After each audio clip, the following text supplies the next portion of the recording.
over violent crime being committed in the black community. The first year of this campaign was such an overwhelming success that a similar program was designed for the Hispanic community. Lucha Contra El Crimen began in September of 1986. March on Crime is a citywide crime prevention campaign used to educate and inform the public about crime trends occurring throughout the Houston area. The main focus of this campaign is to highlight prevention efforts aimed at the elimination of critical incidents throughout targeted Houston communities. This year, HPD's Office of Community Affairs, in conjunction with patrol divisions, will focus on crimes including road rage, domestic violence, homicides, shootings, theft of firearms from vehicles, and other crime issues that impact our communities and local businesses. At this time, it is my pleasure to introduce our mayor, America's mayor, Mayor Sylvester Turner. All right. Thank you very much, Director Cloud, and good to be with everyone. I feel like I'm out of uniform. I'm gonna give me one of them uniforms. But look, let me say good morning. I want to thank everyone for joining us this morning as we kick off HPD's 38th annual March on Crime initiative and discuss some special challenges we are facing this year, along with our planned solutions. Of course, I'm joined by Chief Troy Fenner. Chief, it's good to be with you again. Members of his team, and there are several of them here, and also several members of the City Council that are here. Councilmember Huffman, Councilmember Alcorn, Councilmember Pack, Councilmember Tiffany Thomas. Am I missing anyone else down there? Okay. All the women power on City Council today, and then of course as former DA DA Bradford is here, Chief Jackson and Chief Perez are all here as well. Look, as you heard earlier, March on Crime, or Lucha Contra El Crimen, began in 1984, and the program is built upon the premise that no one group can do it alone. Neighbors need to help neighbors, communities need to work with HPD, and in turn, HPD needs to work with those in the community. Everyone needs to take responsibility for helping to keep this great city safe. In fact, One Safe Houston plan focuses on beefing up law enforcement with more boots on the ground, and at the same time using more technology, and then working in collaboration with the community, having more community engagement, and all of us working together to make our city one safe city. One Safe Houston represents a holistic approach to combating violent crime on the streets while being responsive to the needs of victims and building healthier communities in the process. Law enforcement efforts alone will not sufficiently address the symptoms of crime, and as many of you know, last week I attended a news conference with residents of the McGregor Super Neighborhood and Riverside Civic Association as they expressed concerns over increasing crime in their community after 5 people were shot in a fight that spilled into the streets at Spivey's. The City of Houston filed a Texas Civil Practice and Remedies Code Chapter 125 common nuisance lawsuit seeking a temporary and permanent injunction against the owner of that particular bar. This was not the first Chapter 125 lawsuit that was filed, and I know it will not be the last. But these are examples of how the city is working with the community to fight crime. We've talked about our criminal court backlog in Harris County. We know we need to work to bring that down. We've talked about our bail bonding system, and I've asked the city attorney to propose an ordinance prohibiting where bail bond companies are charging less than the 10% minimum or allowing a layaway system, allowing violent criminals back on our streets. That ordinance should be presented to city council members this month. We've talked about HB 1927, permitless carry, which is now in effect, allowing people to carry a gun without a permit, license, or any kind of training. Many law enforcement agencies, including HPD, spoke against and raised concerns about House Bill 1927. Those concerns have come to the light of day. And this year, as we commemorate the annual March on Crime, we're also facing challenges, but this is also a can-do city. and we are resilient, and we will get through this together. I know there's not a better police force anywhere in the city than one that's right here in the city of Houston. So very proud of these men and women who are out there on the street every single day working to make our city safe. As a city, we simply need to support them, do the things that we individually and collectively can do, and if we work together, this will be one safe city. Having said that, Chief Fenner, let me present to you this proclamation. In fact, I'm going to ask the council members, you come a little bit closer, you know. And essentially, the March on Crime program was created in December 1984 by Dr. Don Rosette out of the growing concern over violent crimes being committed in the black community. The campaign's first year achieved much success, and as Director Cloud said, it expanded to the Hispanic community, Lucha Contra El Crimen, which began in 1986. The program was combined in 1991 and open to all citizens of Houston. March on Crime, Lucha Contra El Crimen is designed to disseminate crime prevention information through both electronic and print media, as well as teaching those within the community new strategies to reduce crime in their neighborhood. In 2022, March on Crime, Lucha Contra El Crimen continues to focus on the education of the public on crime and crime prevention in their community and reinforce the Keep Houston Safe public safety campaign. Officers throughout Houston reach out to local businesses, schools, and communities to continue crime prevention and the implementation of crime prevention efforts aimed at the elimination of criminal incidents. We are very appreciative to every single law enforcement officer in the city of Houston, and we vow our support to each and every one of them. The city of Houston commends March on Crime, Lucha Contra El Crimen for its tireless work throughout local communities to inform citizens about crime prevention and its efforts to reduce criminal activity. So therefore I, Sylvester Turner, Mayor of the City of Houston, hereby proudly proclaim this day, March 1st, 2022, as March on Crime, Lucha Contra El Crimen Month in Houston, Texas. Thank you all for what you do.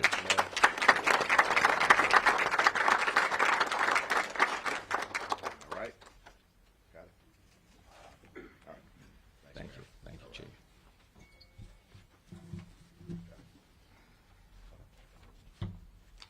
All right. Good morning, everybody. 1984, I was a junior in high school, so that's a long time. So look, it just speaks to the spirit of our great city. We can't do anything alone. Just want to thank the mayor for always supporting us, for putting additional officers out on patrol, our city council, the DA's office, our former Chief Bradford, and most importantly, the men and women on the front line. I appreciate you. We appreciate you. The city appreciates you. And our support team. We couldn't do anything without y'all. And I want to say a special thanks because they work so hard and they don't get enough credit.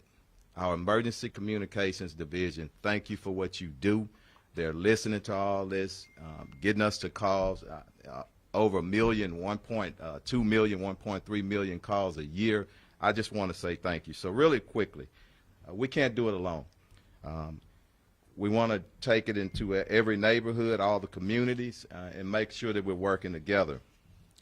We'll focus on some key areas, and we stated homicides and shootings in those areas. I just want to make mention of one thing and put things in perspective. Just a month ago, everybody was just, the sky's falling, and we got problems just like any other city. But I said then, the sky's not falling. We got good people, we got good police officers, and we come together, we'll get it together, and we're moving forward. We were at, year to date, we're at 86 homicides, and one is too many. We're at 30%, but if you looked at last month, we're at 73%. So we're moving in the right direction, and I want to continue to do that. We identified some of those areas that are producing most of our violent crimes. But as I shared with the mayor earlier, crime moves around, and we have to be smart about it. And we're looking at it daily, weekly, and monthly because we want to make sure that we're putting and leveraging our resources in deployment and also leveraging technology in the way of ShotSpotter, putting more license plate readers, more cameras out, so we can deploy those officers and that technology into those hottest areas. Also, we want to focus in on those individuals that are wanted but have not been arrested. And we got a list, and we're working that list. Just in a few weeks, we arrested 11 murder suspects. While we arrested those suspects, 24 other felons were with them. They're also in jail. And one thing about criminals, guess what? They hang together. So we're going to keep fishing in those areas. So thank you. And our domestic violence. Sadly, each year, a large percentage of our homicides are driven by domestic violence. And just want to say thank you to our DART, and Ms. Cloud is here. You started that with a few other individuals, and I just want to say thank you. That is a nation, a program that is respected to the nation, throughout the nation. It's called Domestic Abuse Response Team, referred to as DART. We pair a victim advocate with a police officer that's actually going to the scenes, giving immediate assistance to those victims. Our goal is to arrest the offender and give the victims, the assistance that they need. A big part of that is educating, going in some of those apartment complexes, those areas with the highest domestic violence, educating them and letting them know they're not in it by themselves, but we need some help. Community members, family members, friends. If you think or you see one of your friends or one of your family members with signs of abuse, say something and stand up so we can get them some help. Guns stolen from vehicles. This is 100% preventable, okay?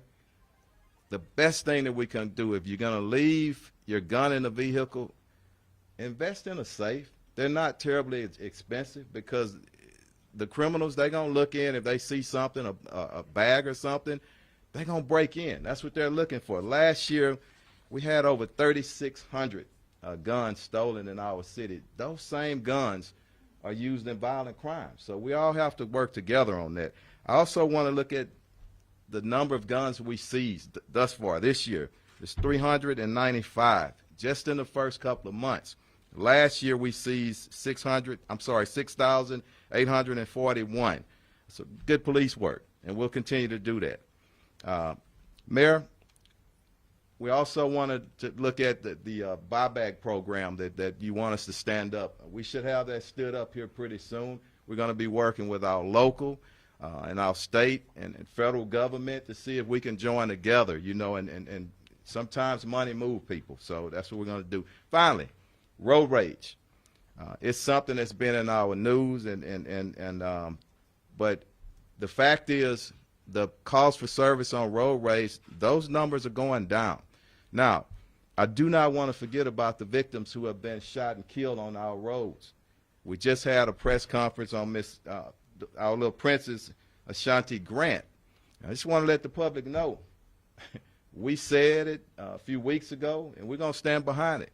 We will not stop until we get those suspects in custody. But the road rage incidents are going down. But as the police chief, as this police department, and all our other partners, we're going to continue to deploy officers in uniform, in marked units, and also plain clothes, because we want our roads safer.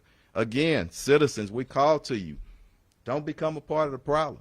If somebody cuts you off or they're aggressive, just let them go about their way. Try to get us a license plate, okay? But I just want to thank everybody again, Mayor, City Council, our great citizens, again, our men and women on the front line, our support teams. Thank you for what you do. And the call is just for us to continue to come together, continue to work together to reduce this crime in our great city. And it is a great city, so don't ever forget about that. So thank y'all. And Chief Bradford, if you just want to say a few words, thanks. Thanks for being here. Thank you. Just real quickly, Chief, I'll begin by saying in 1984, well, I was not in high school in 1984. Wow, how the years have flown by. Some of us stood with then Police Chief Lee P. Brown and citizens from across the city to kick off March on Crime. And I'll say today that public safety is a community responsibility.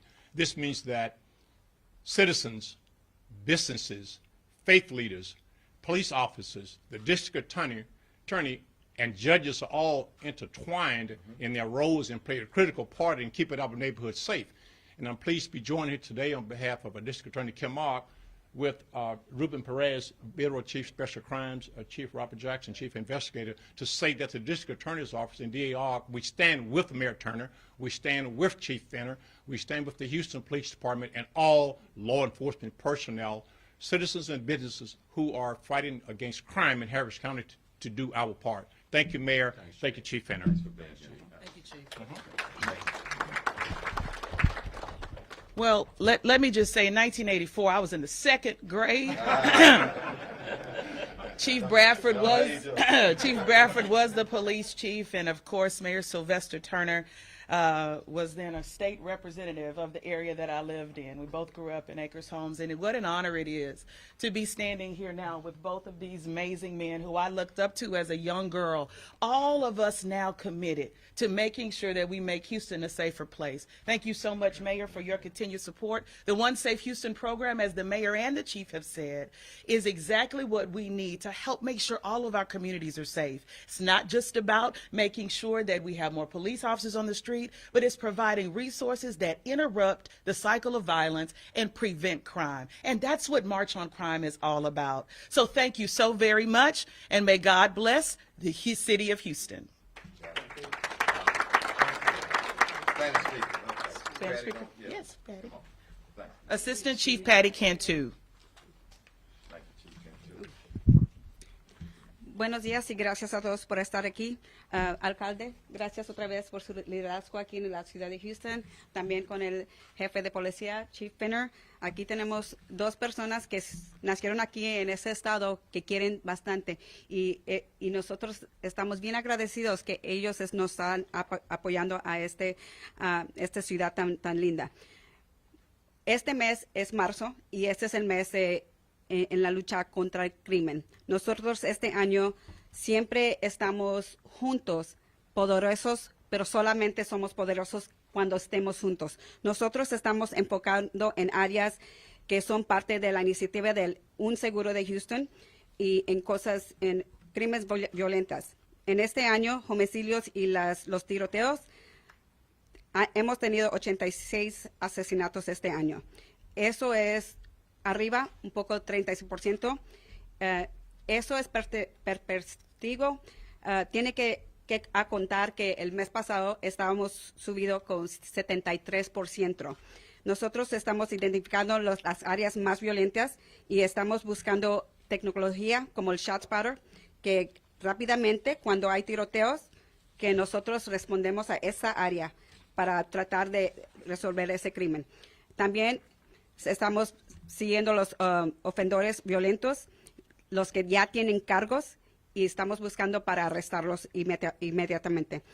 En áreas de violencia doméstica, afortunadamente, eso es un gran % de los asesinatos cada año.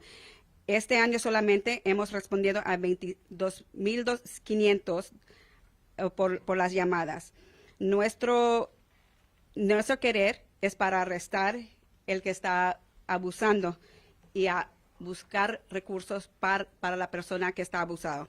Nosotros tenemos un equipo que se llama el DART.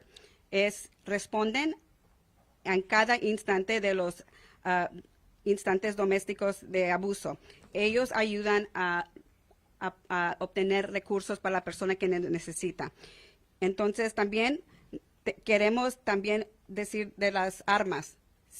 Hay varias personas que tienen las armas y las dejan en el carro. Eso es un gran porcentaje que tenemos que se lo están robando. Si los van a tener en el carro y los quieren cargar, por favor, necesitan invertir en una caja de seguridad en el carro, porque esos armas están usando para los asesinatos, para los robos, para otros crímenes. Eso se puede prevenir un 100%. También estamos trabajando con el alcalde en comprar armas para atrás. Eso va a venir bien pronto, ese programa, y vamos a hacer el anuncio bien entre el mes, yo digo el mes, cuando diga el alcalde, ¿verdad? No quiero hablar bien adelante de él.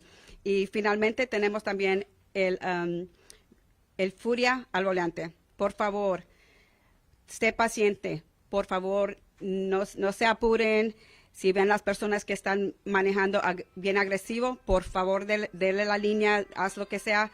Pero también tome la licencia en caso que algo tiene miedo o puede prevenir. Pero por favor, con precaución. Otra vez quiero darle las gracias al alcalde, Chief Pinner y todos el fiscal que están aquí, todos juntos, los oficiales que trabajan tan duro y estamos trabajando con el seguro de Houston. Entonces nosotros para todas las áreas violentas lo estamos viendo cada semana. Entonces nosotros estamos dando recursos adicionales con personas. 125 es muchas personas, pero solamente nosotros estamos viendo los números donde está ocurriendo el crimen y lo estamos despachando, y también nuestra gente que están despachando las llamadas, están todos trabajando bien duro, pero un mensaje que quiero dar a toda la comunidad: nosotros no lo podemos hacer solos y solamente vamos a ser fuertes cuando todos nos juntemos, porque a todos nos está afectando esta violencia. Y para este marzo, no solamente para este marzo, para todos los días del año, que necesitamos estar juntos y seguros para tener nuestras familias, nuestros hijos, para tenerlos seguros, para ser una comunidad, verdad, seguro, pero poderoso. Gracias por su tiempo. Gracias. Thank you. Let's start with questions. There were questions in one. But everybody's happy. Oh, go ahead. For both. Mayor, can you talk to us more about the strategy right now to fight crime, to combat crime? What is the strategy in the field? Well, let me tell you, as we've indicated repeatedly, it's going to require a holistic strategy. We are putting more boots on the ground. There's a cadet class, for example, that will be graduating this coming Thursday. In addition to that, as we ramp up more boots on the ground, we're using the overtime program. We're putting 125 police officers on the streets every day through overtime. That's a cost of about $5.7 million alone. As Chief Finner indicated, we're utilizing more technology, utilizing more cameras, even dealing with road rage. The HIS department and others are already working on being able to get to record the footage, traffic on our streets, roads, interstates. So that is already in progress in terms of finalizing that. The gun buyback program is a very small piece, but it's symbolic. Every gun that we can remove from the street, could possibly a gun that was used in victimizing other persons. So we're working on that front. We've also acknowledged the fact, and Chief Bradford already mentioned, the caseload in Harris County is way too high. So we do need more judges, we do need more staff, we need more venues, all of those things we need. The bail bonding system, you can't work on a layaway plan when you're dealing with people who are committing these crimes. And so we want to hold that to that 10%. So that's very important. The city is investing more money in the Houston Forensics Science Center to expedite that evidence retrieval. So we're working on that point. With respect to the community itself, we continue to work with Crime Stoppers. We're putting in place our Community Messengers program, because we need people out there in the community influencers. So we're doing that. The Cure Violence program, we're investing well over $3 million in that as well. And then we're investing in our criminal reentry program. When people are coming out of TDCJ, they need two things: employment and housing. And so we are ramping up that program. Right now, we're working with about 500, with the additional dollars that'll go up to about 750. And then with respect to our crisis intervention, Chief Finner mentioned about domestic violence. That number has ticked up, and so we need to address that. People on substance abuse, people who are homeless, people who are in crisis. We asked our police officers to do everything. Well, we need to, in a sense, change that paradigm. So we're investing substantially in that. When you put all of those elements together, the cost of the One Safe Houston plan is more than $44 million. Okay, so it takes a holistic approach, but after we've done, and then again, there are too many guns on our streets. House Bill 1927 is not good for anyone. That has nothing to do with the Second Amendment.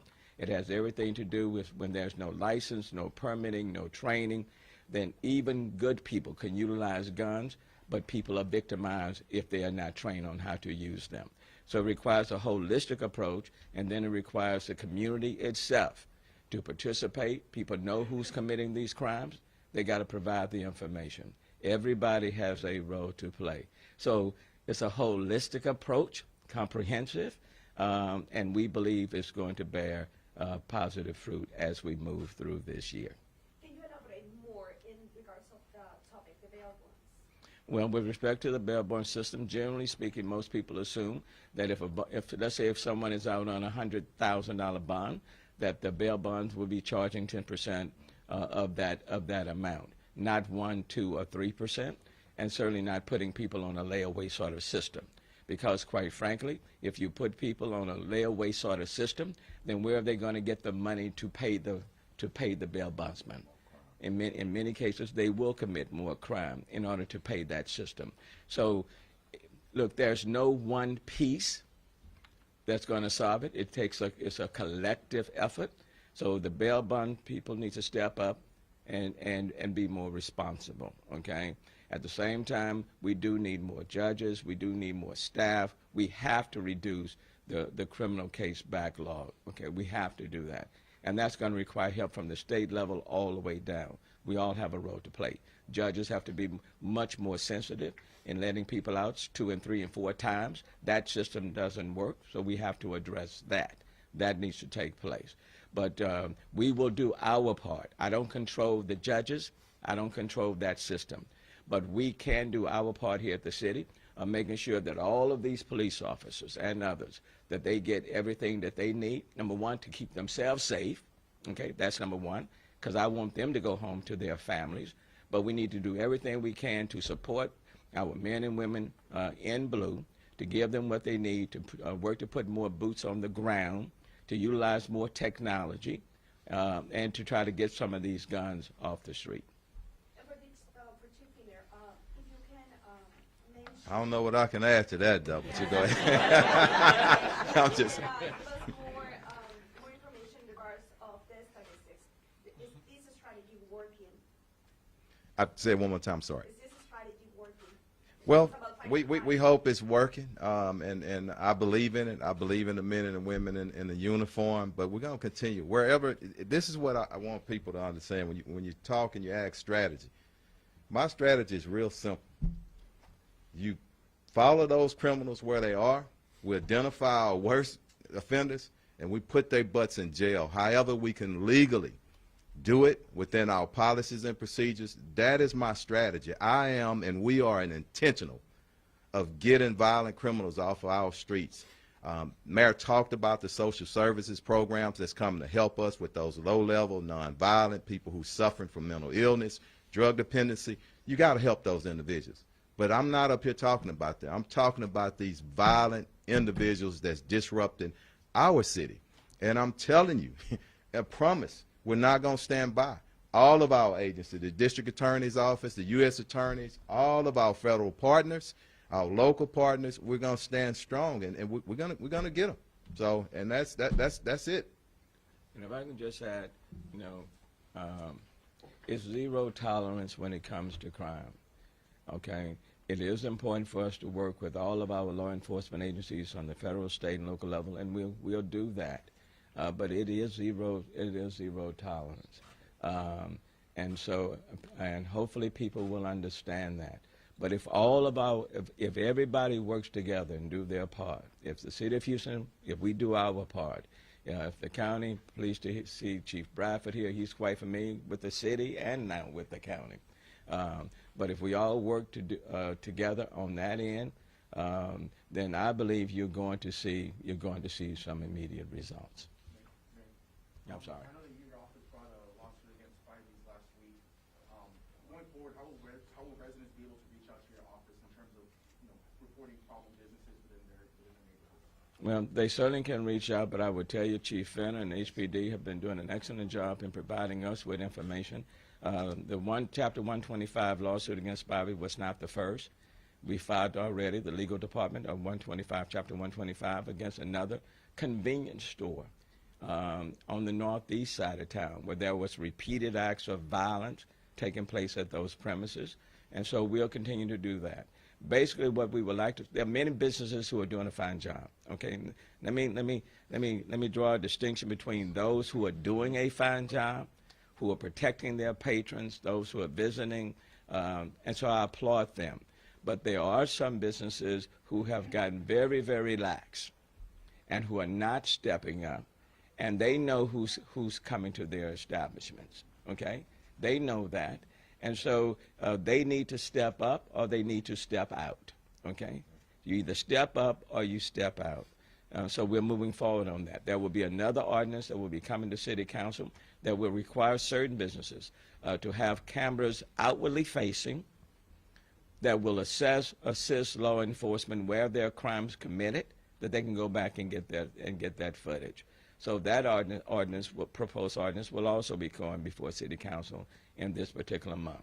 But for those businesses that are harboring criminals, that are allowing them, for example, to set up at their convenience stores, and they're not going in there to buy bread, okay, but where crime is being committed, those stores, those convenience, those bars, those clubs, we are taking a very hard line position as it relates to them. Okay, so everybody has to have some skin in the game. People are scared, and rightfully so, and they are demanding that we be very definitive and very aggressive in our actions. And I hope the public will be understanding and sensitive to that. But we don't want 2022 to be a year that goes where 9-year-old kids are being victimized and they're losing their lives. And quite frankly, when you start touching our babies, then you've gone way too far. And so the position as it relates to the city will be zero tolerance, and we'll give law enforcement everything that they need. We'll also work with the people out in the community and inviting them in. But this situation cannot continue. Okay? I have a few questions. As far as the March on Crime, what happens next with those initiatives as far as educating the public? Where do we go from there? One of the things that we're going to be doing in the Office of Community Affairs, we, for example, have brochures that we're able to hand out, and we're going to be going into our various communities, working with our DRT and our community service officers. We're also going to be reaching out to our council members, respective communities, to help find out where we need to go, especially where those particular crimes are high. We're using a very data-driven approach, but that engages all of our residents and really brings police officers in the communities together in a way that's educational but supportive, and so we can really start building relationships. And Michael, we're gonna need the No. we're gonna need the media's help as well. So when we put these programs out and whatnot, please help us in getting information out because it's all about informing people and making it safe for Houston. And now on the front of One Safe Houston, I just wanted to check on the status of a couple of things that were announced during that news conference in early February. Mayor Turner, you had talked about an ordinance that you guys were going to maybe have the city attorney draft on the Yes. bail bond system. Yes. Where does that stand? They are finishing up the final touches that will be presented to the members of City Council this month. And then the 125 officers who are supposed to be working overtime every day, where do we stand on that? We're standing pretty good on it, and when you are putting 125, sometimes people call in sick or whatnot, but I'm feeling really good about the officers that's out there right now. So, yeah. Any other questions? In terms of the road rage incidents, how do you guys keep track of those things and when they're called in? I know specifically prosecutors have to look back and see if those things fit road rage criteria. How do you guys Well, go about thanks for asking that question because sometimes it may appear to be a road rage on the front end, but at the back end when we do the investigation, sometimes it's criminals targeting each other while they're driving on the road. That's not road rage. That's a targeted event, and we do want to differentiate, but sometimes it comes after the actual investigation. So, good question. All right. And just on a factual basis, in 1984, I was in pre-K. Just wanted to say that. And on that, we'll thank you, everybody. Have a good day.